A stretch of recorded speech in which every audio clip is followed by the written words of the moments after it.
the Bottomline podcast. I'm Jimmy Fanizzi alongside Newville. We hope you're doing well. As always, thank you guys so much for taking some time out of your day to listen to us. We really do appreciate it. Before we get started and introduce our very special guest that we have, which you can probably see if you are watching on YouTube. If you have any questions or opinions, you know the drill. Follow us on Twitter at Bottomline WMCX, at the NVP Show. Use the hashtag Bottomline, all of that good stuff. But Neil, I'm really pumped up for today. I hope you're doing well, by the way, because we really have a very special guest. I personally do not think this man needs any introduction, but heck, I'm giving him a little one anyway. You hear him pretty much everywhere on ESPN New York 98.7 FM. He is one of the co-hosts of the Michael K. Show. He's done the Jets pre- and post-game for many years, and he's a play-by-play announcer, or one of the play-by-play announcers for my favorite hockey team, the New York Rangers. Ladies and gentlemen, we are proud to introduce the one and only Don LaGreca. Don, first of all, thank you so much for taking some time out of your busy schedule to join us. How are you and your family doing? Oh, Jimmy, Neil, thank you so much. The family's great. I almost feel kind of guilty because this pandemic has allowed me to kind of reconnect with the family, spend a lot of time. I get to do the show from home. Right. I got a camera here for me. They've got the Comrex, so I can do the show from home, so no commute. Right. Yeah. So even though I got to work 4 hours a day, that's literally the only time I'm away from the family. So it's actually been good. Everybody's happy and healthy. You guys? Very good. Yeah, we're all doing good on my end. Both of my parents are still working, so it's just been me holding down the floor at my house. But Neil, how about yourself? I didn't mean to cut you off there. Honestly, for me, I would say things have gotten even busier than they were before. You know, I'm doing so many different things basically every day, so it's good. But yeah, I mean, I've had a lot more time to spend with my family. I've recently been able to hang out with a couple of my friends, so that's good. And it's crazy how long it's been since the last time I've seen a lot of them in person. But right. I'm taking things one day at a time, and as the late great basketball coach from UCLA, John Wooden, once said, make every day your masterpiece. And that's what I basically try to do on a day-to-day basis.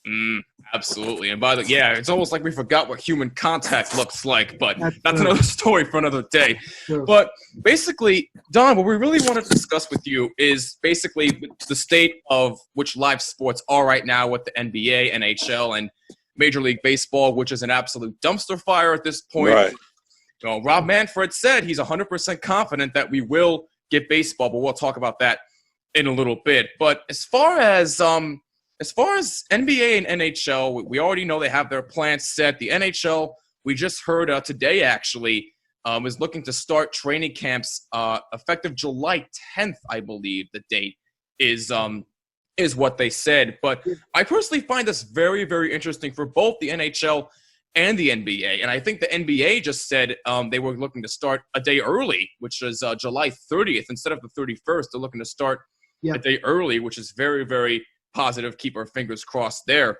But I find the playoff format interesting for both leagues here because you look at the teams that are on the outside looking in. With the NHL, you had the Rangers who just snuck in by points percentage.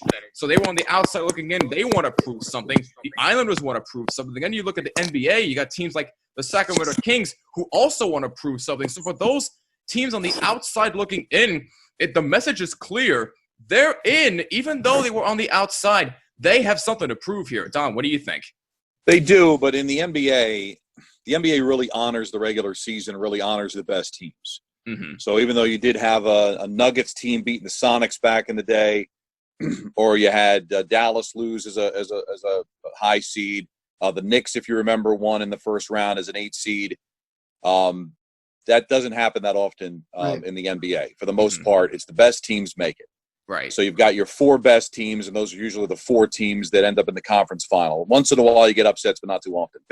Hockey, we saw the Los Angeles Kings win as an 8 seed. We saw the Devils win as a 6 seed. So we've seen low seeds. We've seen teams take advantage of home ice disadvantage and actually win on the road at amazing clips. Teams that have won double-digit games on the road and won cups. That doesn't happen in the NBA.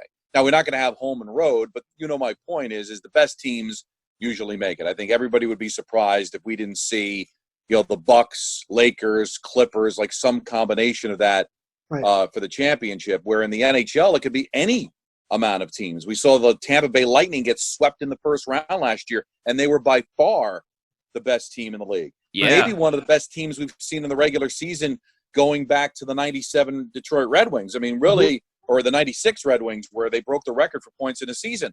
Right. So I don't give Portland, Sacramento, San Antonio any kind of a chance of making a run. Yeah. But the Rangers, the Islanders, Montreal not so much, Chicago not so much, but still, I think that. But could they win a couple of rounds? I mean, you've got two of the best players in the league in Chicago, with Kane and Taves, and Montreal has got a goaltender that I think is a tad bit overrated, but yet still is held in a very high regard in Carey Price. And could he steal a couple of rounds? I mean, who knows? It's possible, but I don't think anybody's expecting the Magic or the Spurs or the Portland Trailblazers or the Sacramento Kings or the New Orleans Pelicans playing for a championship. So I think that's the big difference between the two sports. Right. Neil, feel free to go ahead. Yeah, no, I mean, a lot of what Don said, like, I agree with. In the NHL, because hockey is such a magical, unpredictable sport, you never know when some team could win and some team could lose. Just because you have a really talented team doesn't always mean that you're going to find a way to win. And the fact that we are going to have no fans in these games, and also they're not going to be played at the regular arenas, there really isn't that sort of an advantage for any single team. So teams like the Rangers, the Islanders, even Montreal, to a lesser extent, could possibly make an historic run. Some people I've talked to say, it could be so crazy that a team like, the Arizona Coyotes could just come out of the gate on fire. I think in the NHL and in pretty much in all sports that are coming back, it's going to be who is going to be most prepared once we get back.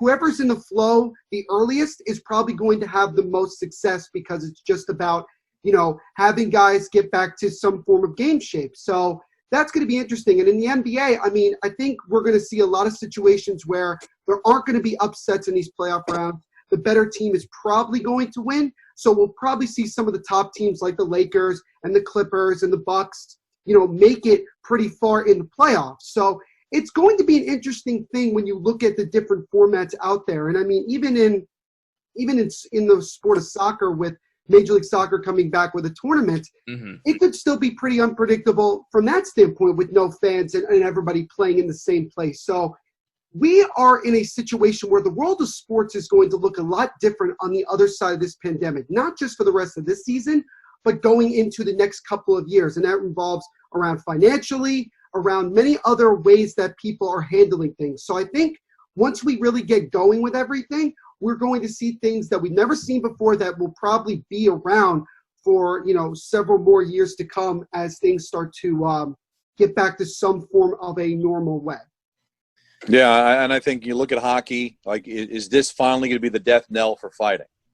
You usually don't fight a lot in the postseason anyway, but there's going to be, I would think, an apprehension to drop the gloves under the current climate, the current conditions. So with it, an aspect of the sport that was dying out anyway, will this be finally the knockout blow, no pun intended, where fighting will become a thing of the past? Basketball has always talked about the aggregate scoring that they used in the All-Star game. Is that something that could now be a little bit more open? Because you're right. I mean, people have to realize something here.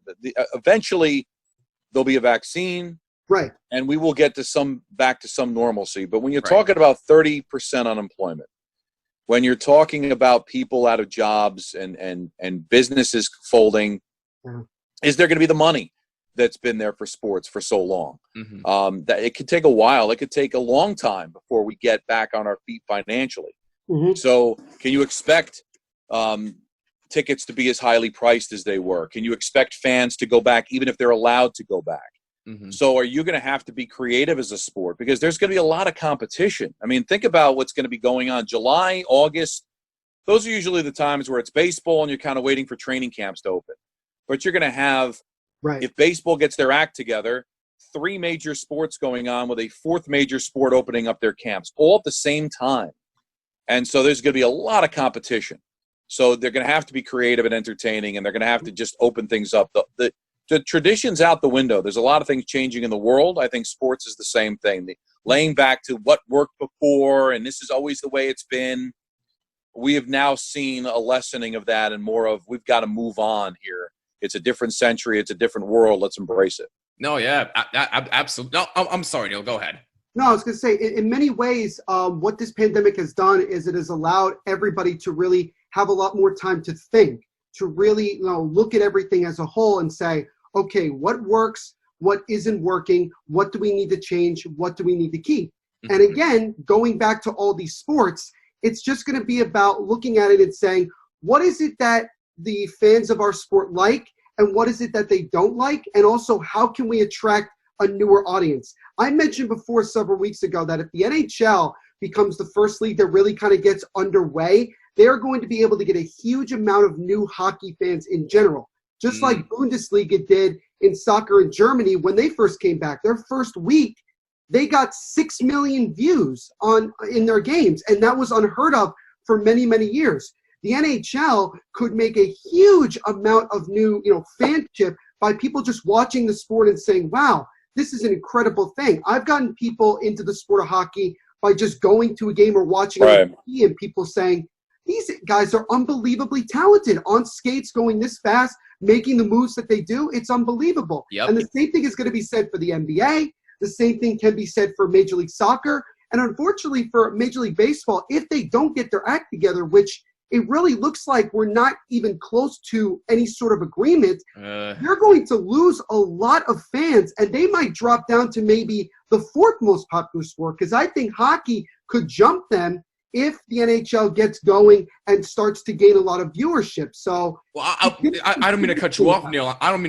Neil. I apologize, but it could be dropping down to the fifth most popular sport, considering the fact that Major League Soccer, which barely anybody in the USA used to watch up until the most recent years, actually had a plan in place before Major League Baseball started, which is considered America's pastime. I mean, really? I mean, what are we talking about here? I mean, Major League Soccer is going to be probably the first league that technically comes back. They're going to be back in about 2-3 weeks and playing the tournaments. So, they're going to get off the ground runnings. And Major League Baseball at this point is saying, oh, why don't we play 50 games? And I'm like, 50 games is not even really a season at all. I mean, that's, to me, that's just ridiculous. And the fact that it's probably going to come down to money is probably the saddest thing, in my opinion, with Major League Baseball. And I wish they would get their act together, because if they don't, like we mentioned, they're going to lose a lot of fans.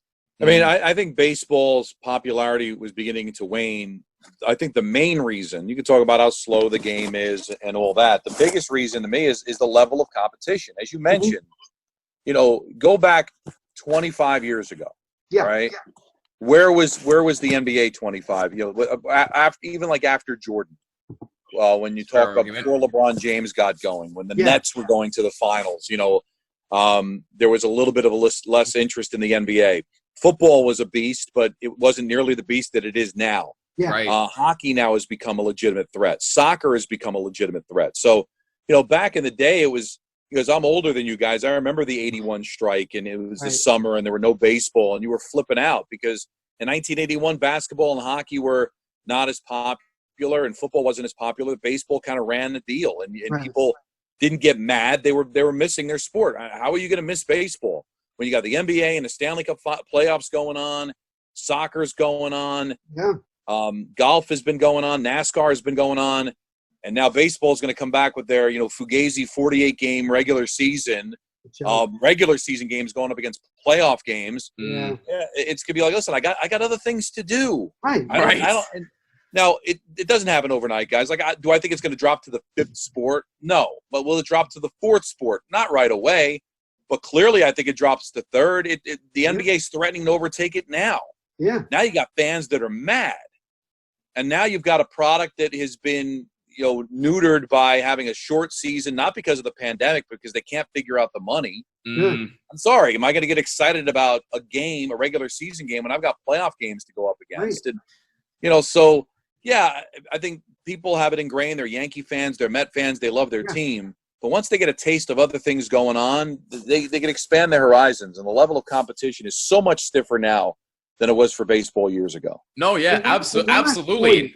I'm sorry, Neil. I'm sorry. If I could for just 1 second here, Neil, I apologize. But Neil, that's why Neil brought up in the past couple of episodes the idea of deferring money towards next season. Neil, I don't know if you want to talk about that a little bit. Well, again, it was something that was originally brought up to me by Jeff Passan at ESPN, and it made a lot of sense to me that deferring money to the next couple of seasons is more beneficial, because you have to remember, the players, at the end of the day, it's not just about the money. It's also about, you're asking me to take a massive pay cut that I'm already taking a pay cut, but an even bigger one, sacrificing my health and my loved one's health and my teammates' health, just so that MLB owners can save, and try to regain some of the money that they've already lost. So if you can just do that, that would have gone a long way. And it would have been better if you had made that decision, which obviously we still don't have a decision, but if you had made the decision to defer money 2-3 months ago, we would be in a much better position now to get a season going, or even just having a season going on right now than we are. But at the end of the day, with Major League Baseball, it's simply this. The players and owners at this point are basically like, we just want to play. We just want to get games going. So we're just trying to figure it out. But I give credit to MLB Players Association that they're not just going to make a deal just to make a deal. They're trying to make a deal that's fair to them and also fair to the owners. The one thing that everybody has to remember as a fan of a sport is that a lot of the times the interest of the fans is not the same as the interest of the owners. So you could get frustrated with, certain situations and certain moves that your ownership makes or the league makes, but, and a lot of fans have a lot of good points to say, but at the same time, you have to take that point in consideration and say, are they at the same thinking level as we are? Is it just, we want to play? Because that's what fans want to see, and the players, same thing. But the owners have, look at it from a much different perspective and look at the financial situations and how many, millions of dollars are they going to be losing with the season continuing to, be further and further away from actually happening. So you have to look at those things and say, there has to be some form of ground that these two sides have to come together on. And unfortunately, it just seems like the two sides are going further and further away from each other. I think the MLB owners have put out either 3 or 4 different, proposals, and the MLB Players Association has taken less than a day to say, this is not going to happen. We're not doing this. So it's a very sad situation that MLB is the only league that has yet to really figure it out. And I just hope that within the next week or two, because I don't really think you can wait that much longer for something to happen. Right. Because, there's a lot of good points there, but the fact is you're not playing. So whether it's the owner's fault, whether it's the player's fault, baseball suffers. Now, there's major reasons. There's big differences between basketball, hockey, and baseball. First of all, the NBA and the NHL seasons are almost over. Players don't get paid in the postseason anyway. Right. So there's no money to fight over. It's just about going out there and playing and finishing the season that they worked so hard to try to complete in the first place. That's much different than baseball that's just trying to start their season. They haven't gotten paid yet. So it's apples and oranges to compare those sports. But to the average fan, those sports are playing and yours isn't. Right. And that's, the rest of me is, I mentioned it on the air before, it's like gobbledygook. I mean, who cares? I mean, you threw out a lot of good points, but to the average fan, whether you're an owner guy or a player guy, you're not playing. Right. So for the owners to look good, for the players to look good, and both seem to be really concerned about winning the court of public opinion. Yeah. At the end of the day, it's all right. Who started the fire? The house still burns down. So, and that's what's happening. They're not playing. Fans are going to be ticked off about it. Out of sight, out of mind. I got other things to do. I got other things to watch. Right. And let the greedy guys try to figure it out. And if they end up waiting until the other sport's already started, if they think that everybody's just going to drop everything they're doing and go run to baseball, some will.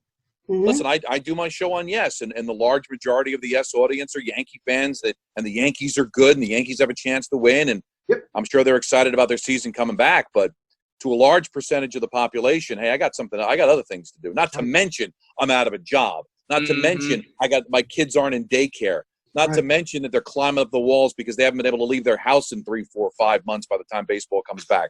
Like, I'm worried about your problems. Oh, yeah. Right. No, absolutely. I could not agree with you more right there. But at the end of the day, bottom line is we really, really do hope that baseball actually comes to some sort of agreement, because all we've seen is rejection this, rejection that, rejection this. I mean, when is it going to end? But at the end of the day, we really do hope that something comes down within the next couple of weeks, because if not, we really could expect no season at all whatsoever, which means they're going to have to defer the money over to what's going to happen, and the reason Rob Manfred said that he's 100% sure there'll be a season, is they'll just implement the 48-game plan. Right. And then do the players strike, cut off the nose to spite their face, and make no money when they have a chance to make some money? Right. So that's we will have a season because of that. But that would be pretty much a shame that they could have played 100 games, they could have played 76 games, but instead they played 48 games because they couldn't come to a deal.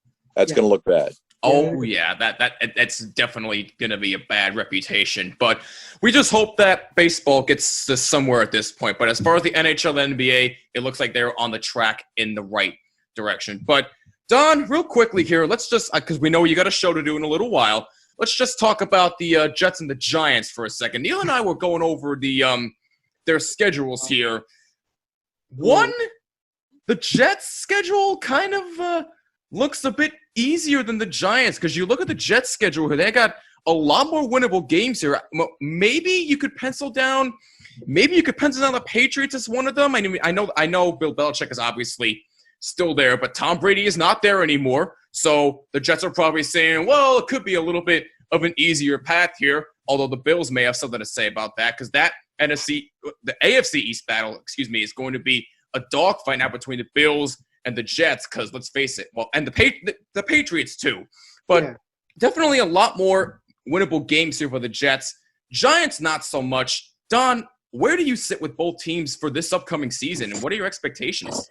Well, I'll start with the Giants. They're obviously still rebuilding. Right. They have to get their quarterback going, try to redefine that offensive line, and they addressed it obviously in the draft. Yeah. So a lot of people don't want to give Gettleman another year. I have been in the camp of this is really Gettleman's second year, not his third. What I mean by that is I think his first year, I believe he was under orders to try to win one more for Eli Manning, and that's why they drafted Saquon Barkley. Yes. So now he's in his second year of the rebuild. Clearly last year's draft was the rebuild. They go out and they get Daniel Jones, and now this year more of the rebuild. They made the trades that they did to try to free up some salary cap space. So to me, they're in a rebuild. So what their record ends up being, you want it to be better than what it was last year. You want the quarterback to grow and be better, but I still think they're in a rebuild. And I think the people that are thinking that Gettleman should get fired if they go 5-11 or 6-10 or whatever are kind of punishing him for what they believe were mistakes of drafting Saquon Barkley and not going after the quarterback 2 years ago. Yeah. I think that was an organizational decision, not a Gettleman decision. But that's I'm on the limb for that one. So yeah, you want to see them play better, but I don't know if it will result in a better record. The Jets, the question is, what's the real Jets? Is it the first half of the season or the last half of the season? That's fair, yeah. Now, the first half of the season, listen, their quarterback had mono. They lost Mosley. They had catastrophic injury. The second half of the season, they seemed to be healthier, but they also had an easier schedule in the second half of the season they took advantage of. I keep coming back to the fact that this could have been a playoff team with everything that happened to them if they had just beat the Dolphins and the Bengals. Thank you. Two winless teams. Two winless teams. It's so easy to go back and go, oh, well, the Dolphins were better than we thought. The fact is, at the time, they lost to winless teams. Yeah. If you win those games, and they could have very easily won those games, as depleted as they were, could have won those games, you're a 9-7 team, and who knows, I'd have to look at the tiebreakers. Maybe you snuck into the playoffs or at least would have played meaningful games in December. That didn't happen to me, in my opinion, because of poor coaching. Yeah. So was that just an aberration? A couple of bad weeks for Gase? I don't know. I don't know who their coach is. I don't know if he's a good coach or not. We've seen him coach in this league 4 years, 1 playoff appearance. So the jury's still out.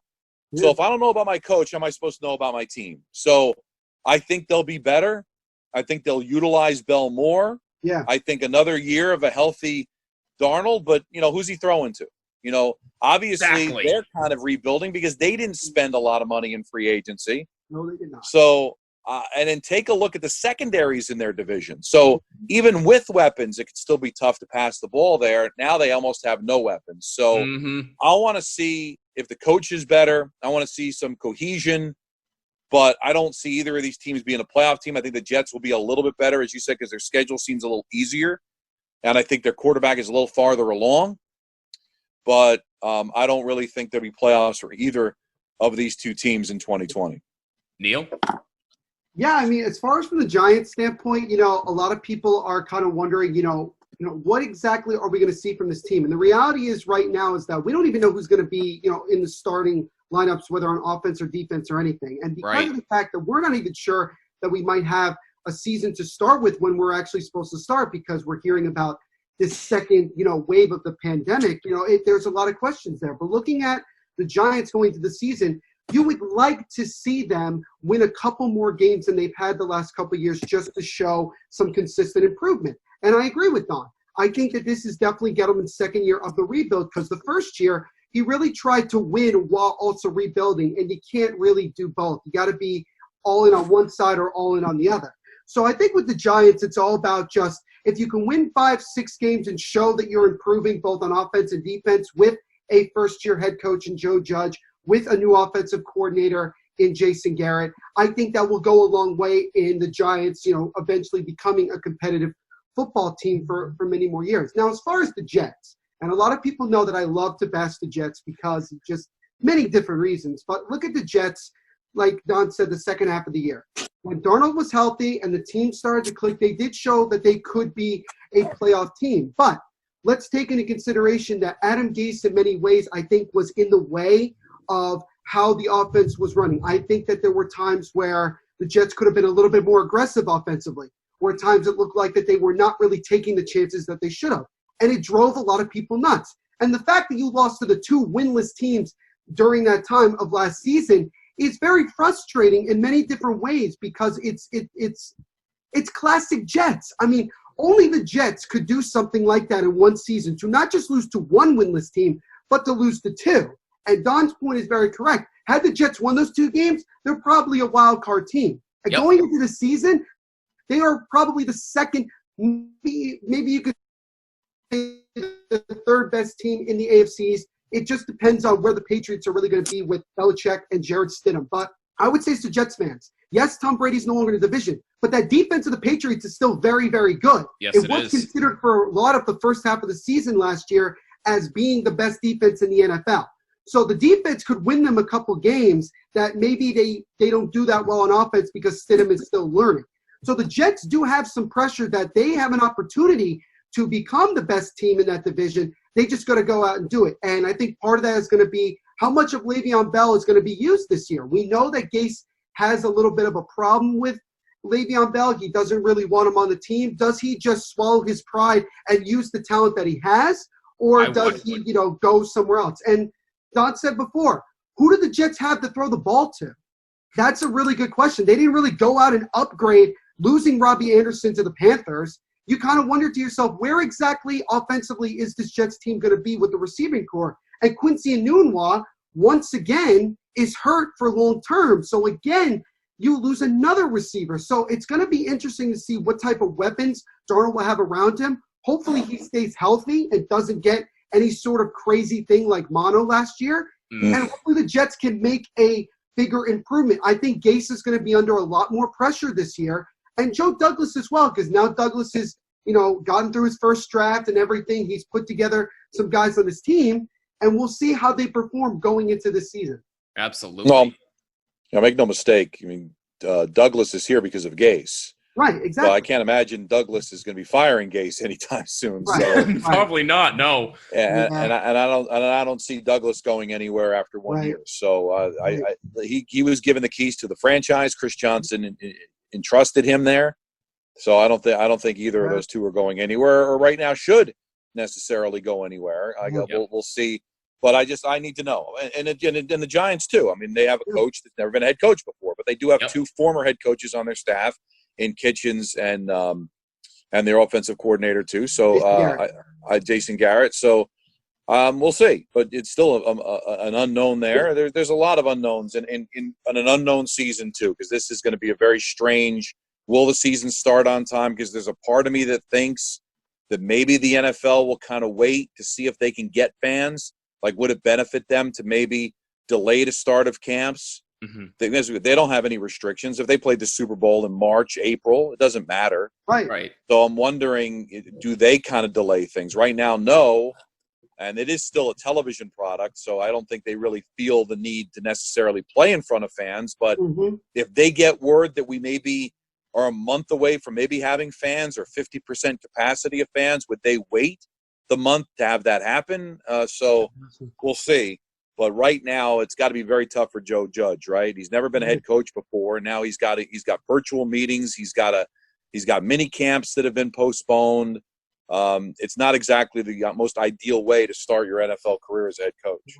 Yeah, absolutely. And by the way, Neil, I don't think Mother Nature appreciated what you said earlier about the Jets, but I digress there. But somebody's got to say it.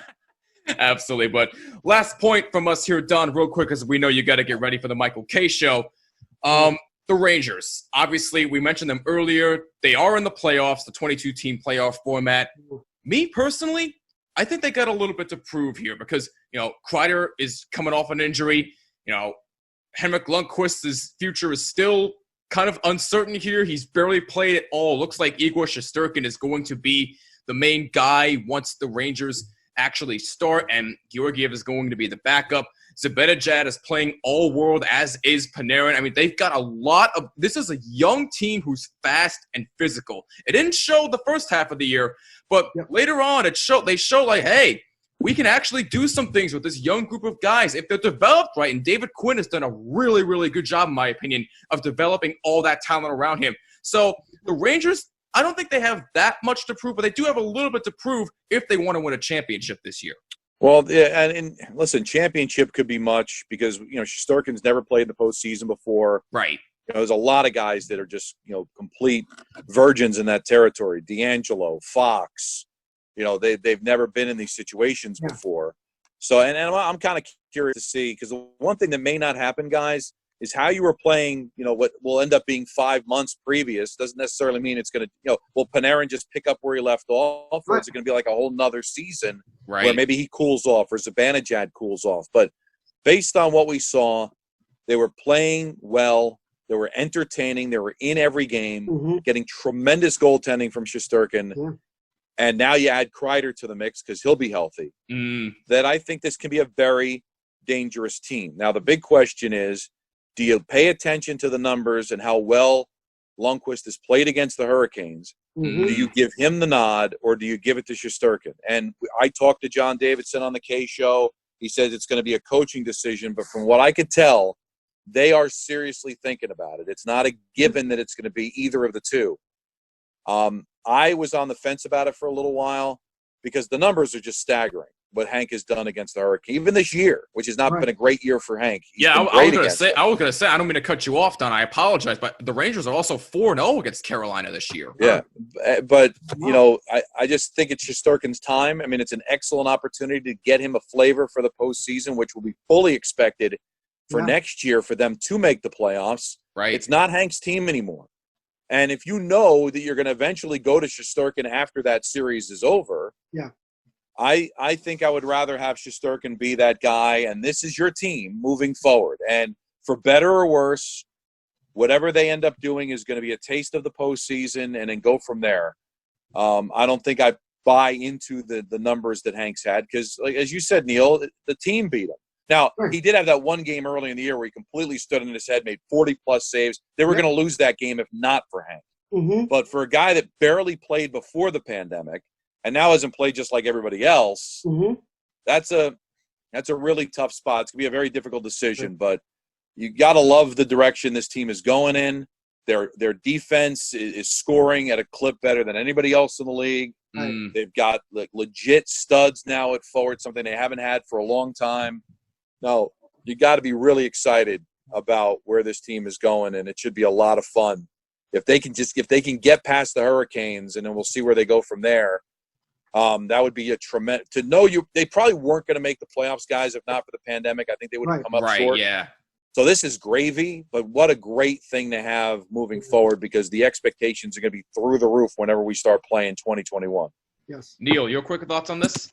Yeah, no, quickly I would say, obviously, as a Devils fan, it's not great that, my team is the only one in this area that did not make the playoffs this year, but, it is what it is. Talking about the Rangers real quick, yeah, I think that first series against Carolina, is it Lundqvist? Is it Shesterkin? Is it, whoever? It's going to be a very interesting question, and I think that, unfortunately, there isn't enough time to really practice and say, okay, we are definitely going to go with this guy. It's just that the hope that whoever is in net is fully ready to go. And again, I bring up the point, who is going to be the most prepared and most game ready by the time these games get underway? So that'll be the question. But I think if the Rangers can get past the play-in round and get into the round of 16, I think that they would be a team that would be very dangerous to go up against in those next several rounds. Yeah. They're a young team that can really score, and they have the fifth best offense in the NHL. They can really get it going if everything's rolling.